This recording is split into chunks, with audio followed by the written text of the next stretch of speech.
Renee Jayne here, and we are cracking the code today on manifesting. What if I told you that one of the biggest keys to manifesting was to first learn to let go?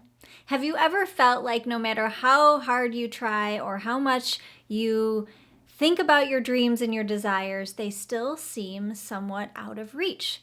Well, today I'm going to talk about some of the things that a lot of manifestation teachers are not talking about and how we can learn to let go and allow things to come into our lives.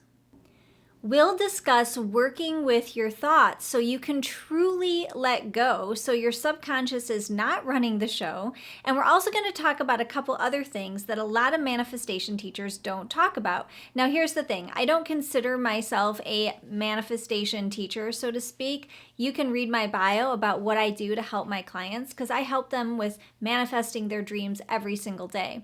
Now, I do want to share my human design, if you follow human design, is a manifester.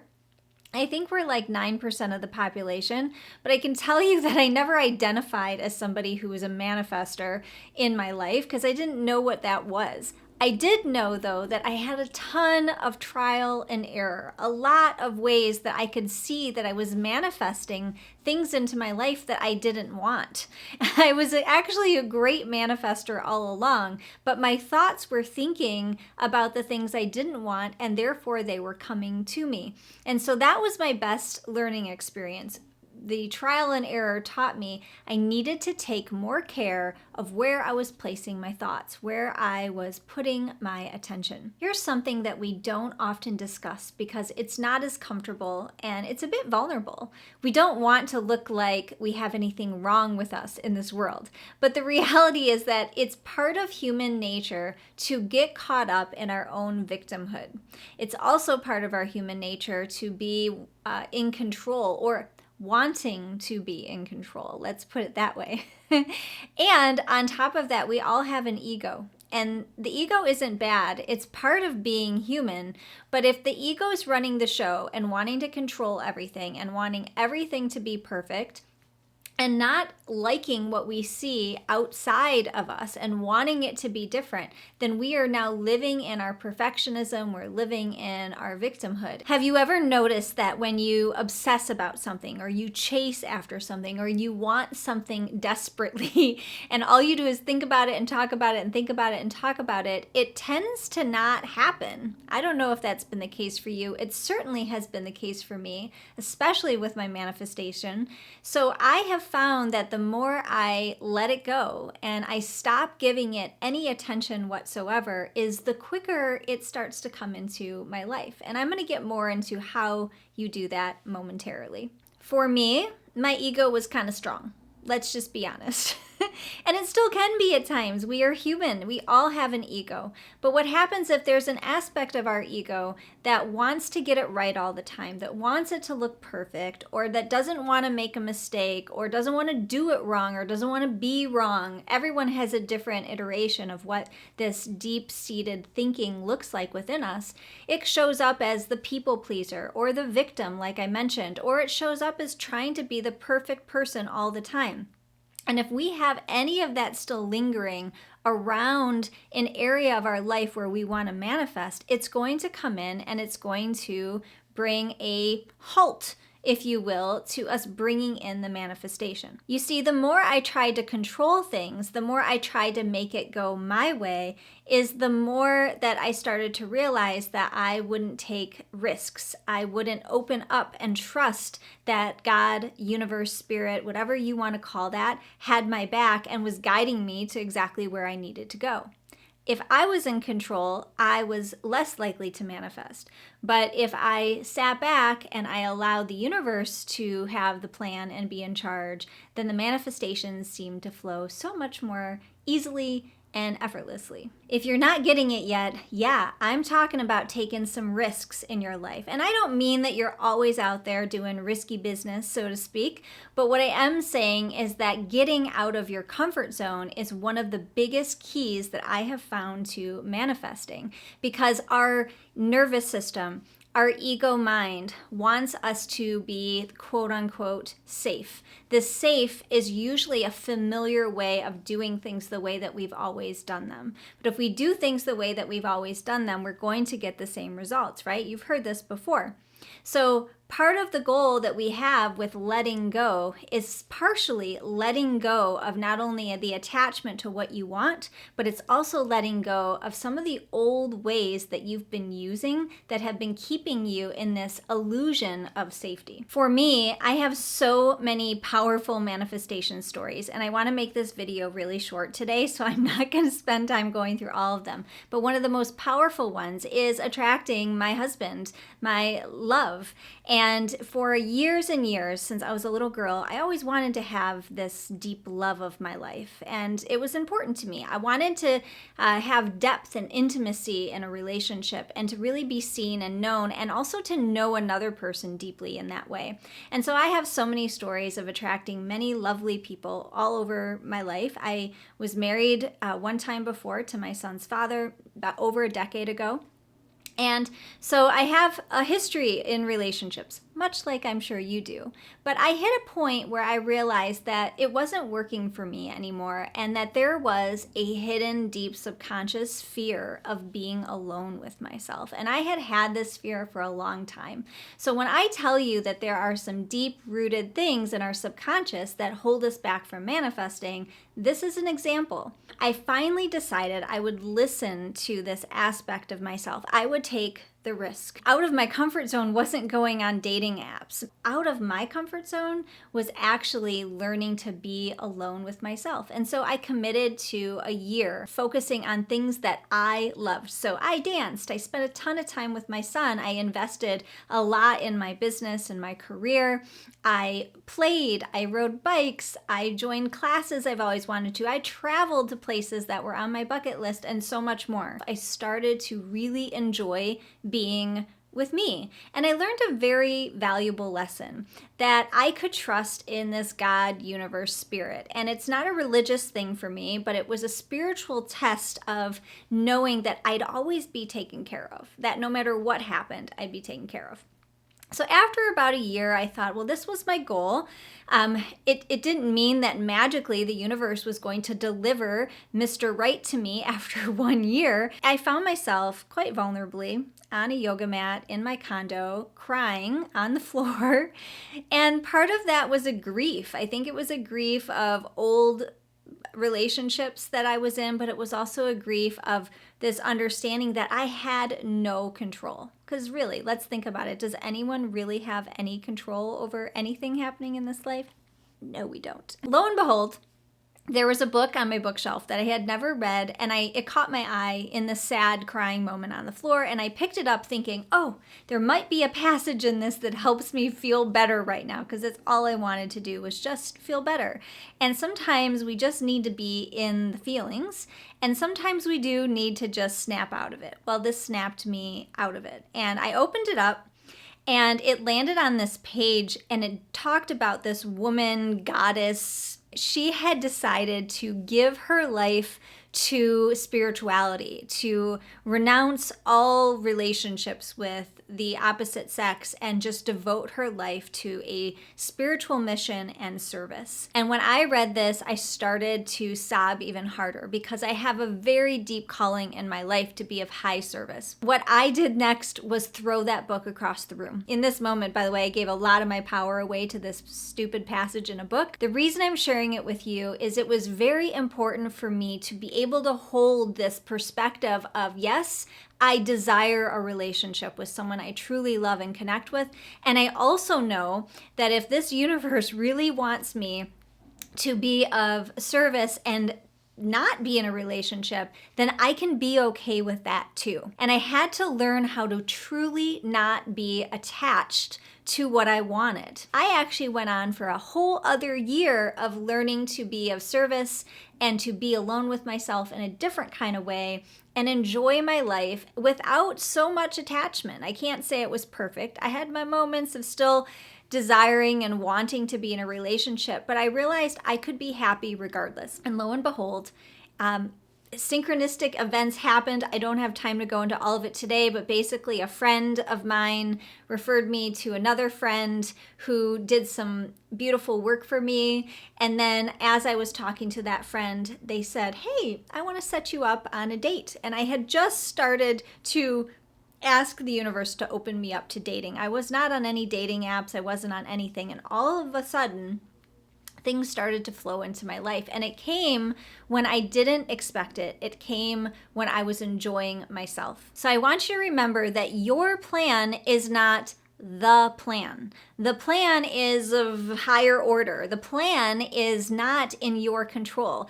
The plan that you need to have is, how can I live my life to my fullest? How can I focus my attention on the things in my life that are actually working for me? And really do your best due diligence to keep your attention focused on the things that are working for you, the things that bring you joy, the things that you love.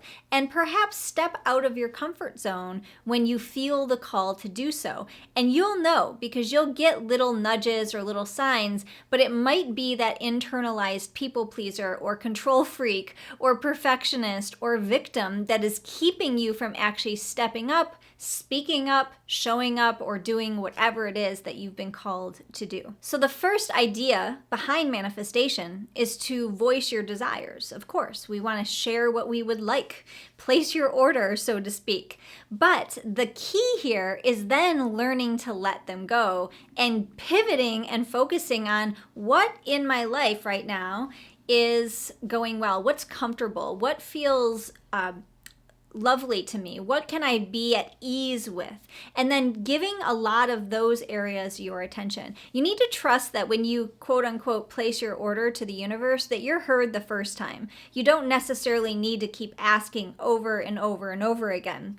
What you do need to do is be in gratitude even when things aren't comfortable. Trusting that if it's in divine alignment and natural law and harmony, and it is of the highest spiritual order for it to be in your life, there is nothing stopping for it to come into your life. And if it's not that, I love this idea, it's always going to be something better. If you think about it, every single thing that's happening in your life right here, right now, it's all happening for you. It's happened in divine timing. And your plan is not the plan. I had a really lovely mentor say this to me one time, and it's always stuck with me. That our plan is often plan A, where we try to make sure everything goes the way we want it to go. We want to be in control. We're in plan A. But God, universe, spirit, whatever you call that for you, doesn't live in plan A. Plan B, C, D, E, and F, G, we could keep going. These are all where God, universe, spirit lives. And ultimately, many things could happen, and you don't have any idea how the universe is conspiring to work things out for you. And so part of what your goal is to let go of what your desires are and to learn to appreciate what's happening in your life right here and right now.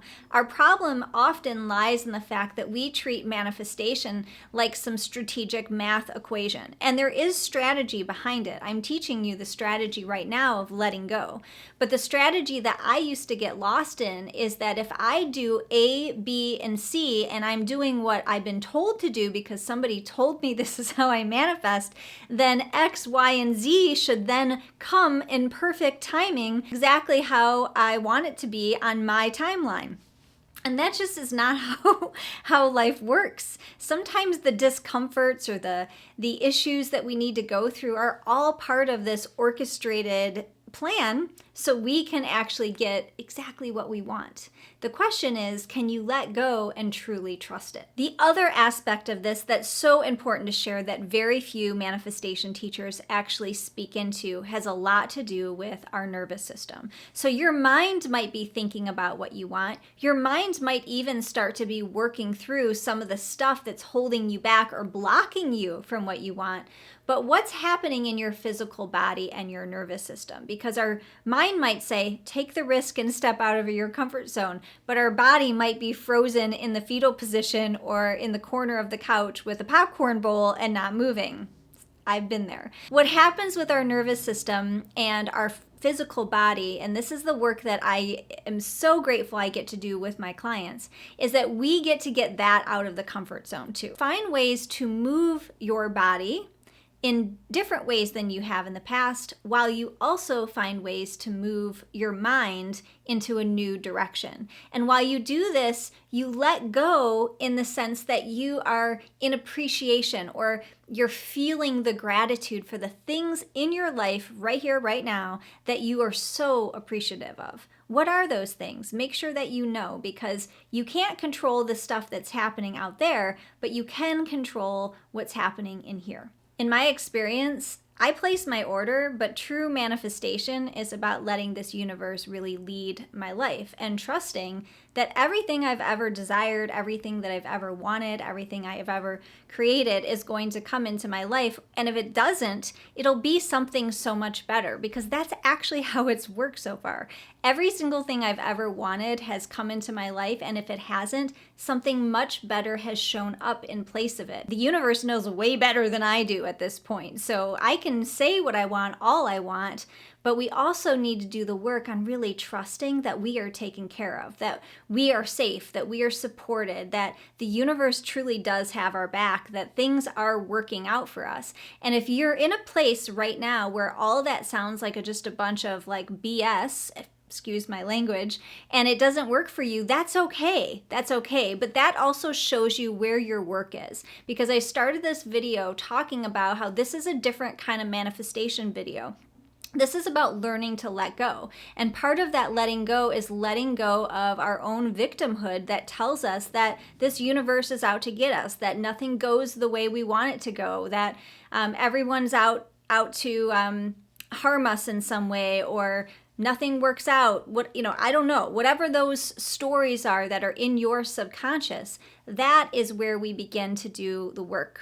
One of my mentors also used to say to me that God's business, or the universe's business if you prefer, is in the past and in the future.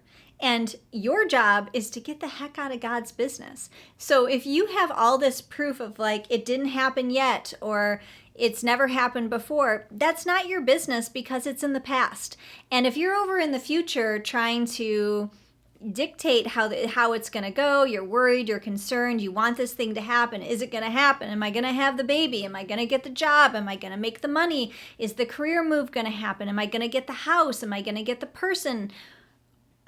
Right now we're over in the future and we're living in God's business, not your business. Your business is right here, right now, in this present moment. And remember, if things don't go as planned for you along the way, that's very normal.